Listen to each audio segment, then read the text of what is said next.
Let's create a simple table in LibreOffice Calc. We will begin by labeling our columns.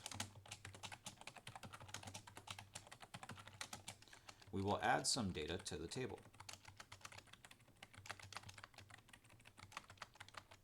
We will now select the entire table, including the column labels. We will go to Define Range under the Data Column tab, and we will select a table name. From here, we click the Add button to add it to the selectable range. Click on Expand Options to ensure that the Contains Column Labels function has been checked, and then click OK.